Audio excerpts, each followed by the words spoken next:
সাবেক প্রধানমন্ত্রী শেখ হাসিনার শয়নকক্ষ, যা আজ ইতিহাসের নীরব সাক্ষী। বিছানা জুড়ে জুলাই শহীদদের নাম লেখা চাদর, রয়েছে গণঅভ্যুত্থানে শহীদের রক্তমাখা শার্ট। কক্ষ জুড়ে ছড়িয়ে আছে শহীদ আবু সাইদ, মুগ্ধ ও ওয়াসিমের স্মৃতি, যা আবেগাপ্লুত করে তোলে দর্শনার্থীদের। বুধবার উদ্বোধনের দিন পুরোপুরি উন্মুক্ত না হলেও জুলাই গণঅভ্যুত্থান স্মৃতি জাদুঘর ঘিরে ছিল মানুষের ব্যাপক আগ্রহ। সকাল থেকেই রাজধানীর বিভিন্ন প্রান্ত থেকে জড়ো হন দর্শনার্থীরা।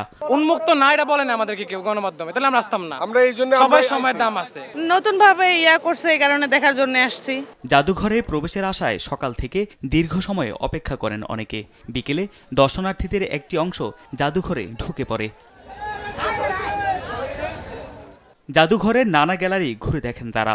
সংরক্ষিত নিদর্শন, আলোকচিত্র, দলিলপত্র ও স্মারক সবকিছুতেই যেন জীবন্ত হয়ে ওঠে জুলাইয়ের উত্তাল সময়, গণমানুষের অংশগ্রহণ আর আত্মত্যাগের ইতিহাস। আমরা সফল কাজ করতে পারছি, এটার জন্য আমাদের ভালো লাগছে। ভালো লাগে না, দেখতেছি মাথাটা ঠিক রেখে দেখতেছি, মাথা ঠিক থাকে না তো, এই বুকের মধ্যে ধরপড় করে কাঁপতেছে। দেখে ভালো লাগছে, আবার কষ্ট লাগছে, সেই দিনগুলোর কথা মনে পড়ছে। গণঅভ্যুত্থানের ঘটনা প্রবাহ ও বিজয়ের ইতিহাস ভিত্তিক প্রদর্শনী এবং প্রামাণ্যচিত্র দর্শনার্থীদের মনে তৈরি করেছে ভিন্ন ভিন্ন অনুভূতি। জাদুঘর পরিদর্শনের সময় শৃঙ্খলা বজায় রাখার আহ্বান জানিয়েছে কর্তৃপক্ষ।